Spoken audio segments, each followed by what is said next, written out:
Motivational stories in Hindi. ऐसी कहानी जो आपकी सोच बदल देगी। आज मैं आप सभी को एक मोटिवेशनल स्टोरी सुनाऊंगा। इस मोटिवेशनल स्टोरी में बहुत अच्छा एक संदेश दिया गया है जो आपको आपकी जीवन में बहुत काम आएगी। दुनिया में दो तरह के लोग होते हैं। एक वे जो छोटी सी प्रॉब्लम आने पर घबरा जाते हैं और दुखी हो जाते हैं।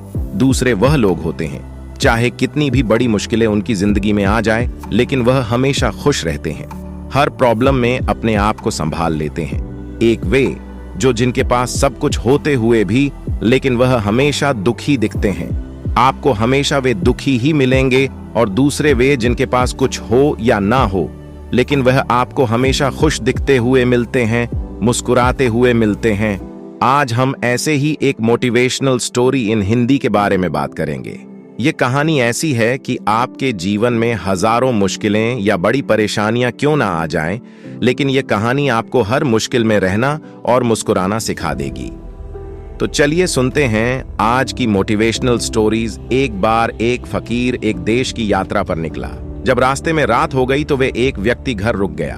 उस व्यक्ति का नाम था आनंद था। आनंद ने उस फकीर की खूब सेवा की और दूसरे दिन आनंद ने फकीर को उपहार देकर विदा किया। वह फकीर आनंद की सेवा से बहुत खुश हो गया और दुआएं देने लगा कि हे भगवान, आनंद को हमेशा खुश रखना और वह हमेशा दिन प्रतिदिन आगे बढ़ता ही रहे। इस बात पर आनंद हंसने लगा और फकीर से आनंद बोला, हे फकीर जो है वह भी अब नहीं रहने वाला।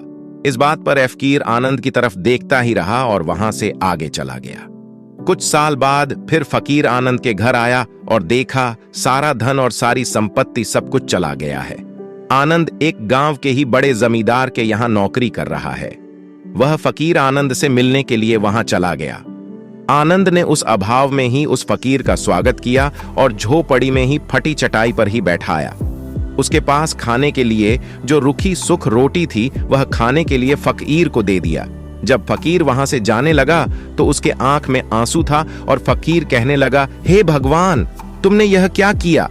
तो आनंद फिर हंसा और कहने लगा, अरे फकीर, तू क्यों दुखी हो रहा है? ईश्वर हमें जिस हाल में भी रखें हमें हमेशा खुश रहना चाहिए, उसे धन्यवाद देना चाहिए। समय सदा बदलता रहता है और इतना ही नहीं, यह भी नहीं रहने वाला है। इस पर फकीर सोचने लगा कि मैं तो केवल रूप से ही फकीर हूं लेकिन सच्चा फकीर तो तुम हो आनंद। कुछ साल बाद फकीर फिर से यात्रा पर निकला और आनंद से मिला और देखा तो देखता ही रह गया क्योंकि सब कुछ बदल चुका था। आनंद अब जमींदारों का जमींदार बन चुका था। उसे मालूम हुआ आनंद जिस जमींदार के यहाँ नौकरी कर रहा था उसकी कोई संतान नहीं थी और अपनी सारी संपत्ति और जायदाद आनंद को दे दी।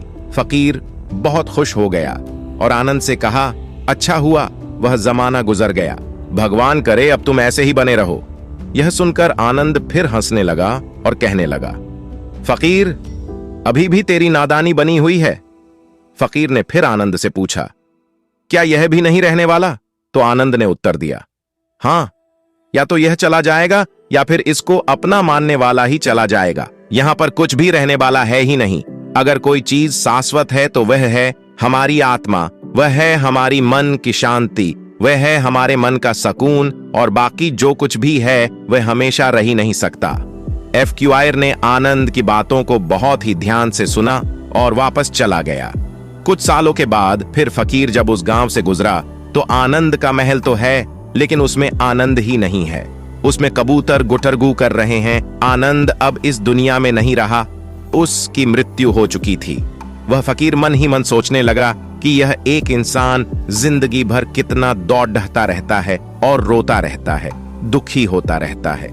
जिन चीजों के लिए इंसान तड़पता रहता है, दुखी होता रहता है, वास्तव में वह चीज जो हमेशा रहने वाली है ही नहीं, वे सारी चीजें बदलने वाली हैं। यह कहानी यह शिक्षा देती है कि हमारे जिंदगी में जब भी कोई मुश्किल, तकलीफ या दुख आए तो हमें यह सोचना चाहिए कि जिंदगी में इससे पहले मुश्किलें या उलझनें आईं तो क्या वे हमेशा रुकी रहीं? जैसे सारी मुश्किलें आकर चली गईं वैसे ही यह भी मुश्किलें चली जाएंगी, यह भी हमेशा रहने वाली नहीं है।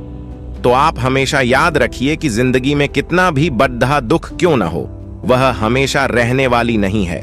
ये दुख भी चले जाएंगे। एक बार अकबर ने बीरबल से कहा कि बीरबल, आज कुछ ऐसा लिखो कि जब मैं खुशी में पढ़ूं तो दुख और जब दुख में पढ़ूं तो खुशी हो। तो बीरबल ने लिखा, यह वक्त भी बीत जाएगा। ये एक ऐसा वाक्य है, जब इसे खुशी में पढ़ेंगे तो दुख होगा और दुख में पढ़ेंगे तो खुशी होगी। मुझे उम्मीद है कि आप सभी को आज का यह कहानी बहुत पसंद आई होगी। यदि पसंद आई हो तो कृपया आप इस कहानी को सबके साथ में शेयर जरूर करें। अगर आप इस चैनल पर नए हैं तो आप मेरे इस YouTube चैनल स्टोरी एडा बाय AP को सब्सक्राइब करें। Thanks for watching.